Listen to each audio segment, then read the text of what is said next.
Muy buenas noches, hermanos, muy buenas noches. Damos gracias a nuestro buen Dios por un día más. Y pues bienvenidos a este estudio, a esta meditación que hoy vamos a tener. Damos gracias a Dios por la vida, por la salud. Damos gracias a Dios por las familias que componen nuestra amada iglesia Antioquía y las mujeres. Vamos a hacer una oración para entrar de lleno a la meditación que hoy nos toca estudiar. Oremos al Señor. Bendito Padre Celestial, te damos muchas gracias por tu palabra, por tu revelación. Gracias porque en tu misericordia y en tu gracia te has dado a conocer.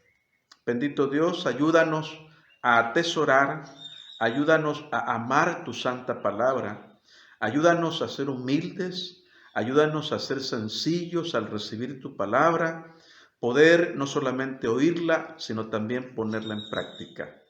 Guíanos con tu Espíritu Santo para una mejor comprensión, pero también guíanos para que podamos también ser hacedores de tu palabra. En el nombre de Jesús oramos.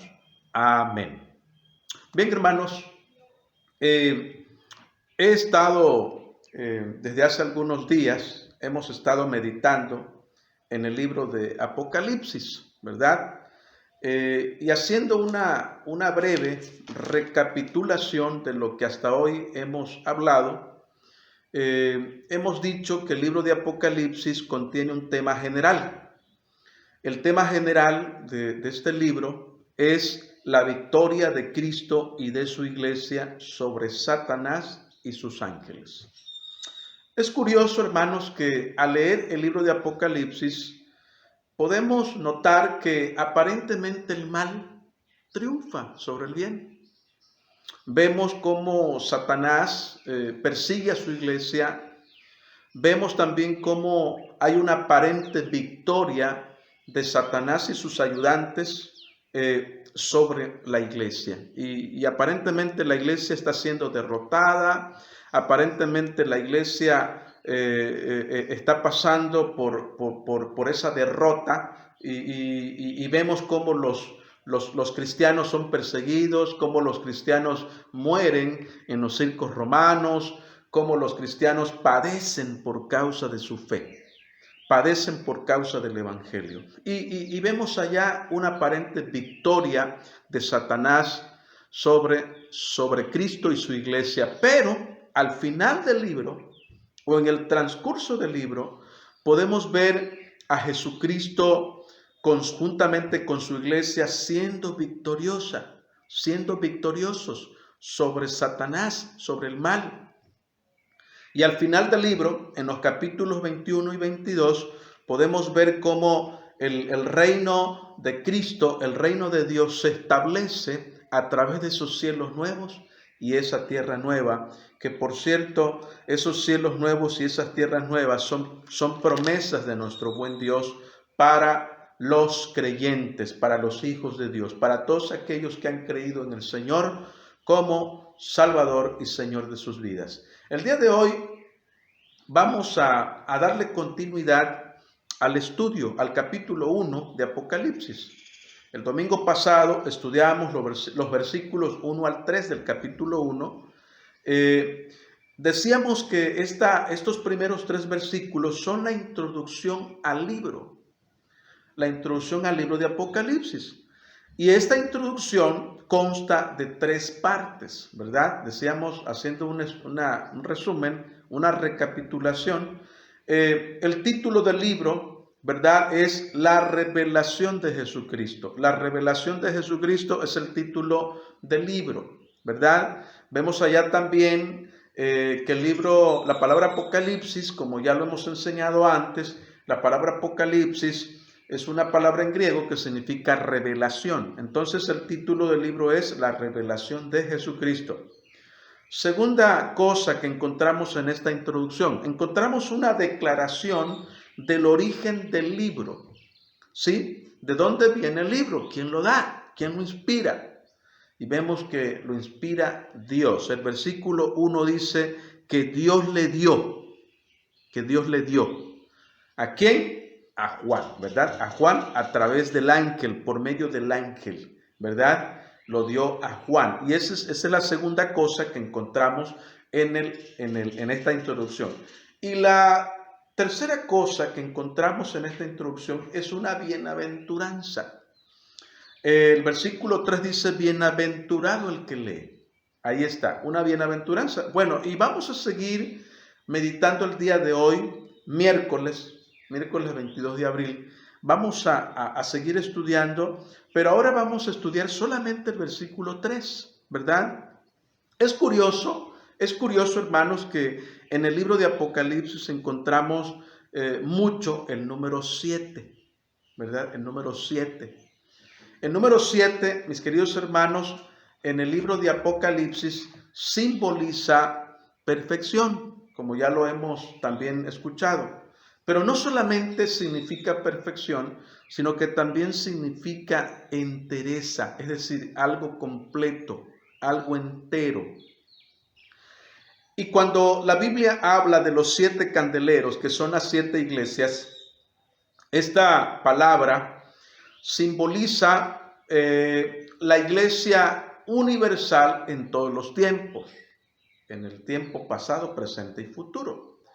Entonces, ¿qué significa el número 7? Simboliza entonces perfección y simboliza también entereza. Ahora bien, es curioso también que el capítulo 1 también lo podemos dividir en 7 partes, ¿verdad? Pero eso lo vamos a ir estudiando poco a poco. Hoy quiero centrar mi atención en el versículo 3, en las bienaventuranzas. Y hacíamos referencia al número 7, porque precisamente en el libro de Apocalipsis encontramos 7 bienaventuranzas.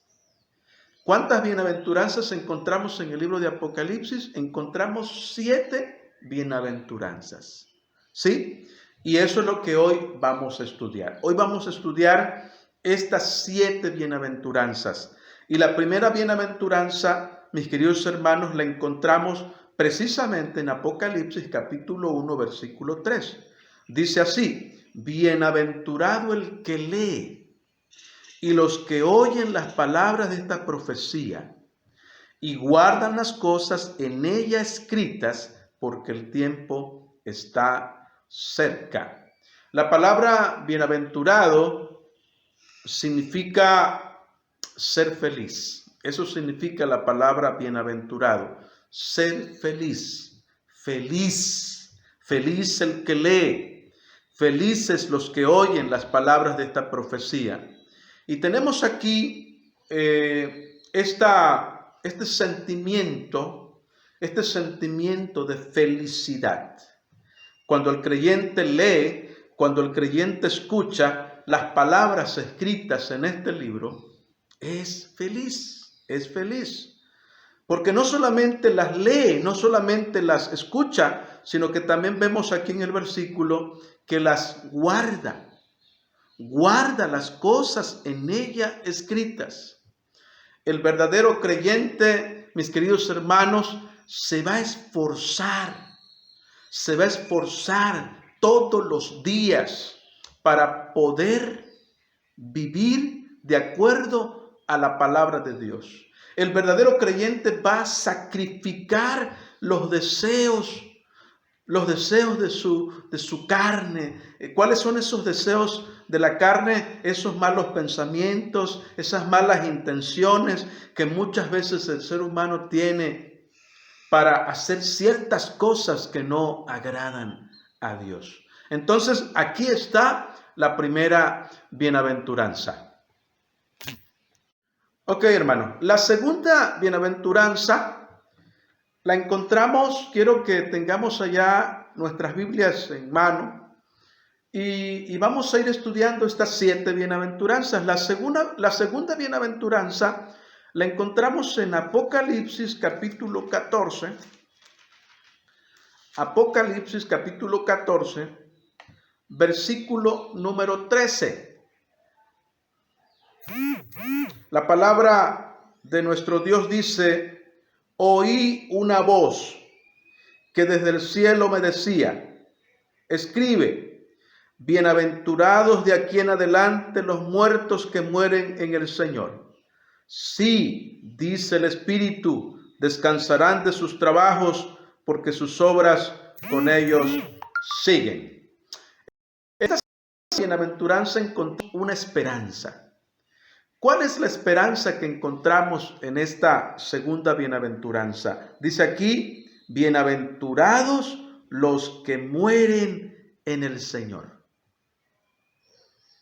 Desafortunadamente, día a día, mucha gente muere. Y la desgracia más grande que podemos ver en la vida es morir sin Cristo. Podemos tener en la vida todo. Podemos tener fama, podemos tener dinero, podemos tener posesiones materiales, podemos tener todo. Pero si no tenemos a Cristo, estamos muertos. Y aquí la bienaventuranza es muy específica y esperanzadora, ¿sí? Es una bienaventuranza llena de esperanza. Dice aquí, bienaventurados de aquí en adelante los muertos que mueren en el Señor. Y aquí tenemos una esperanza para todo aquel que muere en el Señor. Feliz el que muere en el Señor. Y esta es la segunda bienaventuranza que encontramos en el libro de Apocalipsis. Vamos a la tercera bienaventuranza. Apocalipsis capítulo 16, versículo 15. 16:15. La palabra de Dios dice acá: He aquí, yo vengo como ladrón. Bienaventurado el que vela y guarda sus ropas para que no ande desnudo y vean su vergüenza. Esta tercera bienaventuranza, mis queridos hermanos, deja en claro el gran acontecimiento que ha de venir al mundo. Algunos lo tienen por tardanza, pero el apóstol Pablo no lo tiene por tardanza, el apóstol Pedro, no lo tiene por tardanza. Dice que Dios es paciente. Y el deseo de Dios es que el mundo, las personas vengan a Él en arrepentimiento y le puedan recibir a Él en su vida. Dice aquí, he aquí yo vengo pronto como ladrón, una advertencia antes de darnos la bienaventuranza. Y luego dice, bienaventurado el que vela y guarda sus ropas. Y volvemos otra vez al mismo principio. Aquí tenemos un principio, el que vela y guarda sus ropas. El que vela es aquel que vive de acuerdo a los preceptos de Dios. El que vela es aquel que día con día sacrifica, como ya lo dijimos anteriormente, sacrifica sus deseos carnales. ¿Sí? Hay una bienaventuranza aquí para el que vela, para el que guarda sus ropas. ¿Sí? El que lucha de manera cotidiana por vencer las tentaciones, cada tentación que viene a la vida del creyente. El que lucha, el que se ha dispuesto a guardar sus ropas, el que se ha dispuesto a luchar todos los días de su vida para sacrificar esos deseos que muchas veces no glorifican el nombre de nuestro buen Dios. Vayamos a la cuarta bienaventuranza en el libro de Apocalipsis. Capítulo 19, versículo 9. Capítulo 19, versículo 9. La palabra de Dios dice así: Y el ángel me dijo, escribe, bienaventurados los que son llamados a la cena de las bodas del Cordero. Y me dijo, estas son palabras verdaderas de Dios. Y otra vez el mismo mensaje, solo que ahora el mensaje es: bienaventurados aquellos que son llamados a la cena de las bodas del Cordero. Es decir, este acontecimiento será después de la segunda venida. Cuando Cristo venga por su iglesia, y nos lleve a ese lugar del cual habla Juan 14, no se turbe vuestro corazón, crean en mí, en la casa de mi Padre hay muchas moradas, voy pues a preparar lugar para vosotros. Ese es el lugar que Dios tiene preparado para el creyente. ¿Para quién? Para aquel que se esforzó por vivir en su vida cristiana, sacrificó los deseos, esos deseos que no glorificaban a Dios, los sacrificó, no cedió a las tentaciones del mundo, sino que sacrificó esos deseos. Está hablando de esa persona. Ahora esa persona está disfrutando. Esta persona está disfrutando de la presencia completa, de la presencia misma de nuestro Señor Jesucristo. Ahora Él está sentado allá en la cena de las bodas del Cordero. Esa persona es bienaventurado. Esa persona es feliz.